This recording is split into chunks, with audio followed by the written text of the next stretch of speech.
How goes the family? Welcome back to Larry's Anything Goes. Hopefully you guys are having a great day.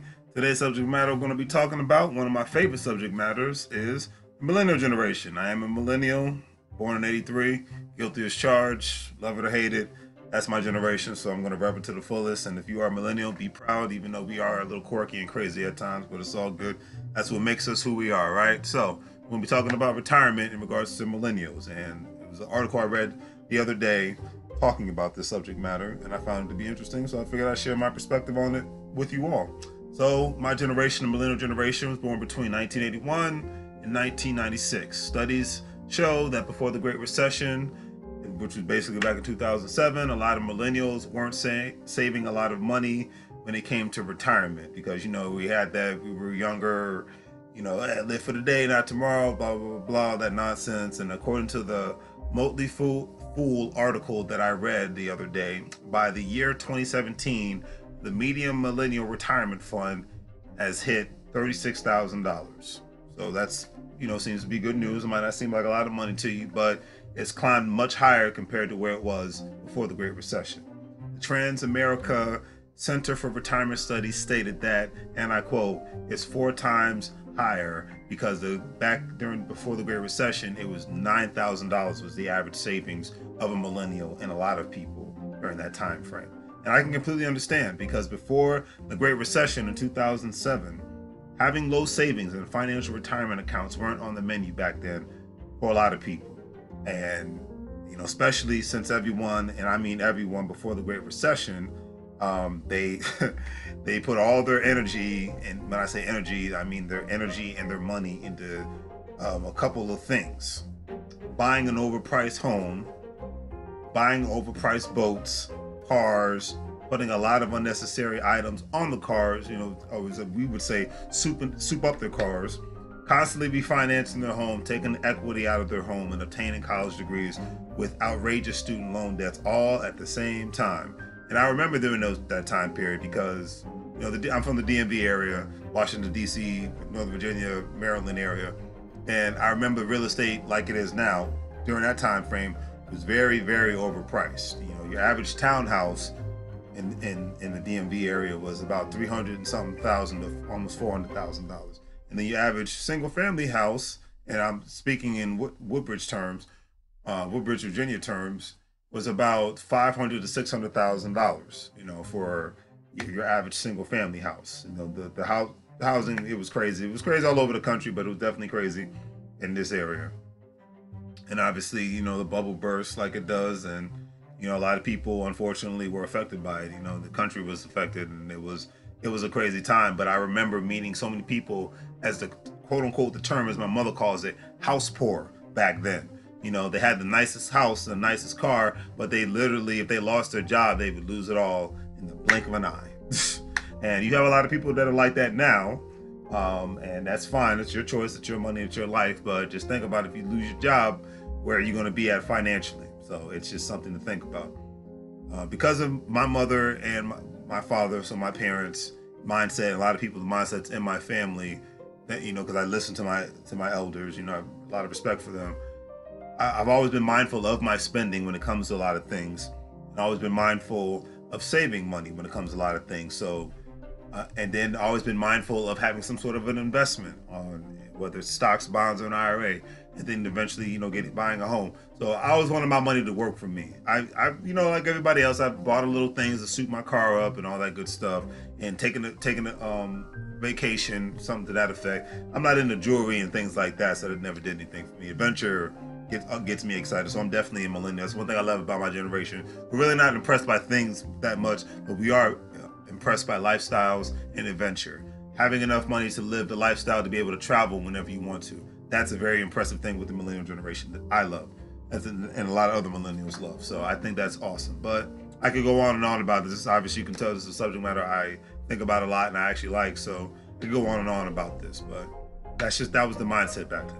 And apparently, these numbers are exceeding some of the other baby boomers and Generation X's generation, because now the previous generation's nest eggs from a 10-year stint was from 32,000 to 71,000.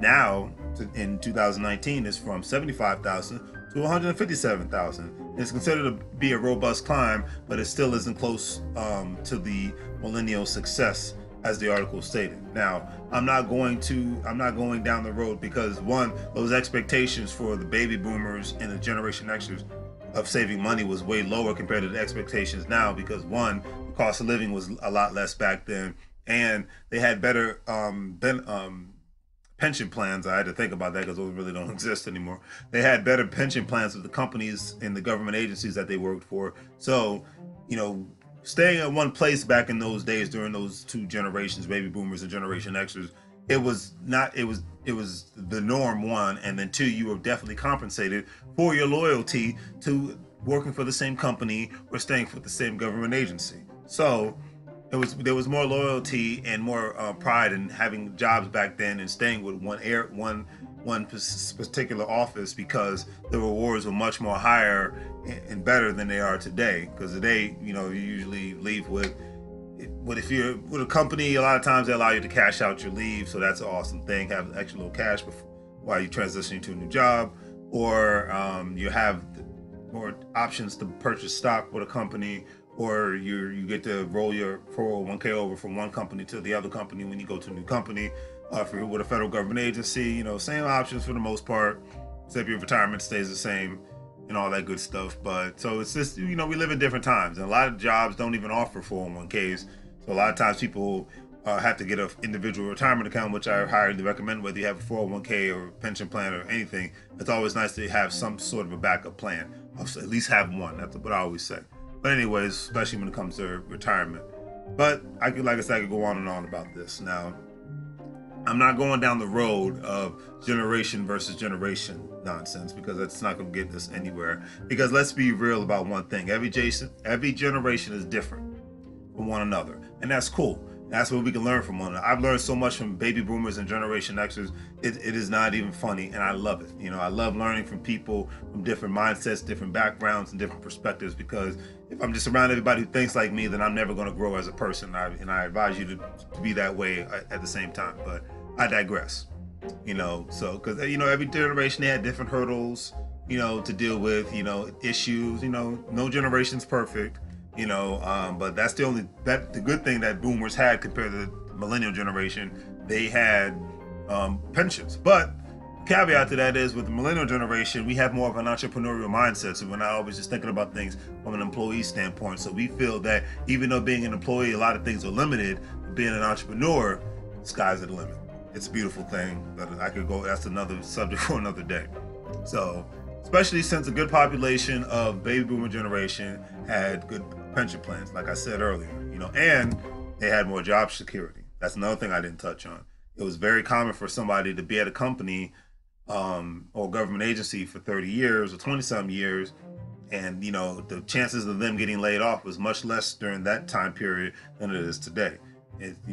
Somebody losing their job nowadays, it's a normal thing, and in the future it will become more of a normal thing. So taking your pensions or any sort of retirement plan very seriously is in everybody's best interest, and you can definitely consult a financial planner on that one.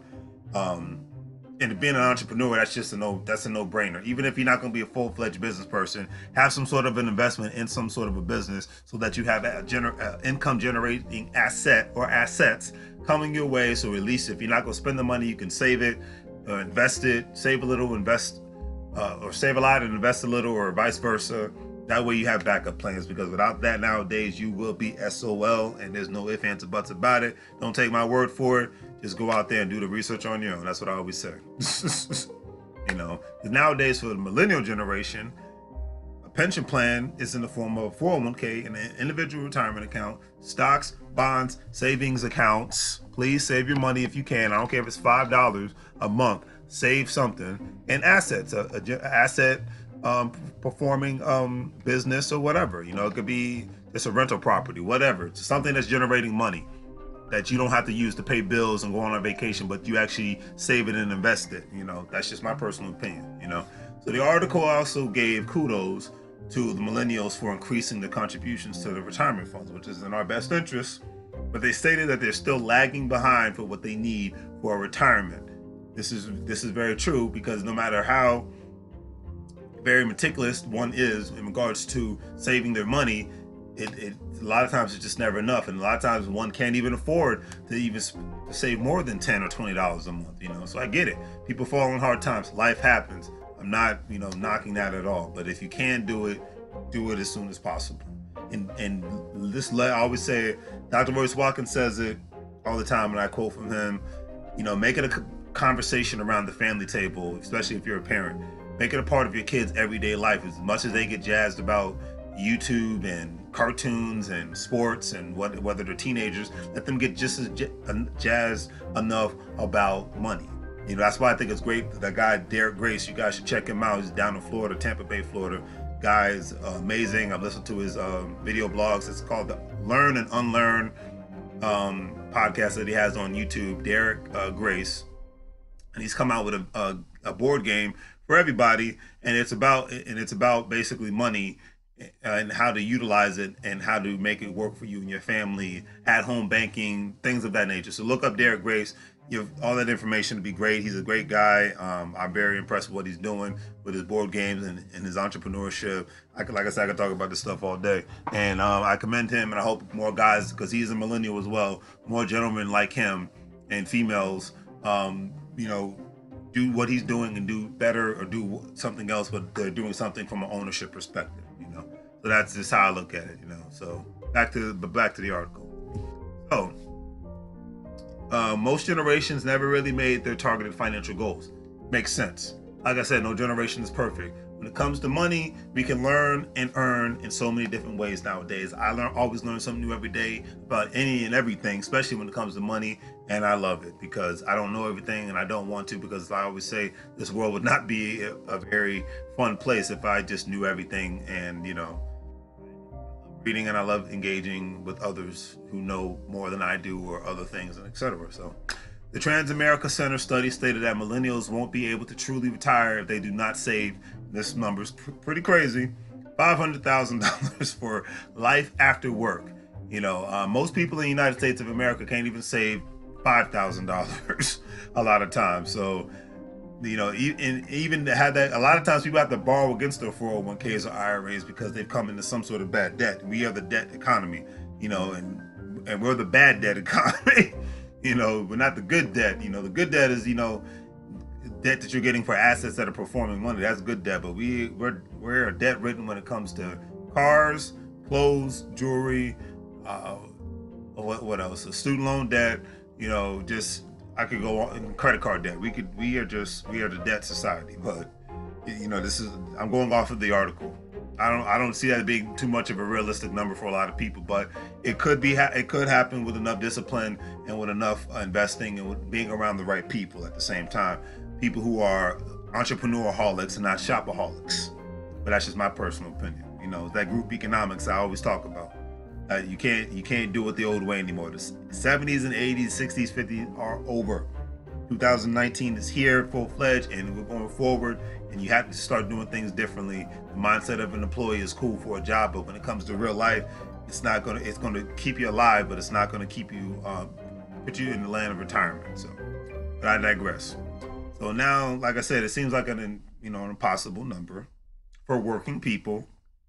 Definitely not talking about rich people, but the article gave an example, and it was like, okay, say so a person who's 35 years old, a millennial, saved $36,000, plans to retire at age 67, and will get stock market average, because they're putting away about $36,000 in contributions every couple of years, and we'll get the stock market average historical returns of 7% annually over the next 32 years. So all that money is being put away for the next 32 years from an annually perspective, okay?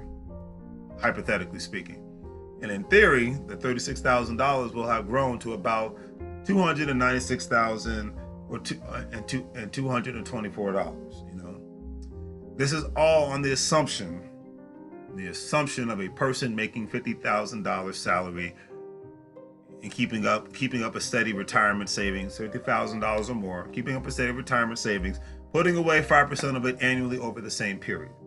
So that's why it's like, this is all in theory, because we know life happens. you have a child, you have a car accident, you have a medical incident, something happens to the house, major things do happen and major things do slow this down or stop it completely. Or you could pass away. Heaven forbid that could happen. So things do happen, nothing's perfect. So this is also based off the fact that the stock market does not crash, like we had in 2007-8 time frame. Or your job or jobs are not automated or outsourced to other countries because, our parents grew up, so the Generation Xers grew up during a time period of job outsourcing. Millennials live in the time period of job outsourcing and automation. So we got those two things going against us all at the same time. So that's why we have to be realistic about the country we live in. Nothing wrong with the United States, but you got to be realistic about certain things. And if you stop looking at things through a political glass and look at things from a financial and economic glass, and then you will say to yourself, okay, that makes sense. Because if I was in that position, maybe I would do this, do X, Y, Z. Because if I'm running a corporation, my bottom line is the bottom line. It's not, I take care of my employees, but my bottom line is growing the company and ensuring that the profit margins increase. That's just sometimes we just have to look at things through a different eyes, glasses, perspective, etc. That's just my personal opinion. You can think and do what you want, but that's just how I look at it. So that's I said, it's all based off of this assumption that these things don't happen. Okay. Now, then a person would be over $500,000 if all this happened in a great way. It'd be at $548,000. So it'd be over the $500,000 mark that millennials are supposed to have when they're supposed to, once they reach retirement age, the age of 67 to 70, they're supposed to have 500,000 to 540,000, et cetera and so forth. So millennials are hoping also, and I'm with them on this one, that Social Security is still in existence, even though 80% think that it will not be in existence. I'm not a part of that 80%. I think that it will be around, and I'm hoping that it's around because I've been contributing to it, so I want to get my fair share, just like every other generation's got their fair share. So I get it. With all this, the question is, will it even be enough for those that could save up and invest enough for a true retirement? And the article stated the answer to this question is very subjunctive because everybody's situation and definition of retirement is different nowadays, and then the cost of living, who knows where it's going to be at by the time millennials are in their 60s and 70s. So this is all, in a sense, an analysis. It's not a guarantee. So that's why it's like, yeah, this article, it sparked my curiosity, but however, nothing's 100% accurate from it, and everybody's situation is different, especially given the fact that you have a lot of Americans, and I think this is smart, if they're leaving the United States to go into Central and South America or Asia, they're going to the Caribbean, they're going to Africa, they're going to cheaper parts of the world so the money can be much longer for them. One. Two, you have a lot of Americans who are moving to smaller towns where economically there's not much going on. So a lot of them are buying houses at a very, very low price, where they have a very, very low mortgage, or they're doing a real smart thing and they're buying a house cash money with acres of land. So all they got to worry about is personal property taxes and utilities. So, it's just how you look at it and what perspective you have and how you want your life to be at that age. And the sooner we all start thinking about it, the better. You're in your 20s or 30s, start thinking about it. If you're in high school, start thinking about it. The conversation of money needs to be the conversation of money around every dinner table, in your mindset, on your social media feed, whatever have you. The conversation of money, wealth, some sort of wealth creation, and some sort of group economics needs to be on the menu in your subject matter action. That's all I can say on that note. So, moral of the retirement story for working people, not rich people, because you guys are taken care of. You guys have the right financial planners to ensure that your money stays long and stays strong in a good economy or a bad economy. So I'm talking to working people here. Okay, moral of the retirement story for working people is to try to save and invest as much as possible. Consult, and I say this, with sincerity, consult a financial planner, consult a retirement planner, because I am not one of those. I just do a lot of research, and I actually consult retirement planners and financial planners because I want my life to be in great order when I get older, so I don't have to work at all. And if I do, I'm doing something that I want to do, and I'm getting up when I want to get up, and I'm going when I want to go. Okay, so constantly check the status of your investments when you make your investments. See what kinds of, with all these apps and whatnot, we're good. We live in a time period where it's so easier for us to do it. Our parents and grandparents' generation had to go to places and look at newspapers. We can do it on our cell phones. We got a computer in our pocket, man, most of the time. Love it, okay? So consult the professionals when it comes to your money, because it's your money and it's your life. That's how I look at it. I am not a, financial consultant. I am just an entrepreneur who sells products online, has a job, and does purchases real estate for rental properties. That's what I do. So consult a financial planner, because everybody's life is different, okay? And like I said, check your investments as much as you check the stats of a game or something to that effect. But check your Facebook statuses. I do the same thing. I look at Facebook. I'll look at Acorn. I'll look at Stash. I look at it all. Don't just look at your bank account when it comes to your money. Look at other things as well.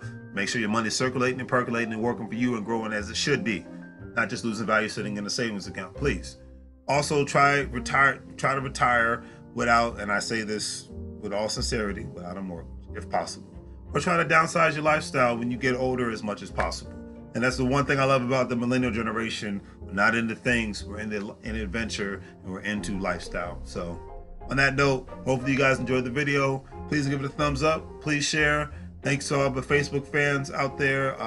Check out the online store, and please subscribe to my YouTube page when you guys get a chance. All right, so take care and have a good night. Sorry the video went a little bit longer than I expected, but I got a little passionate about it. So take care.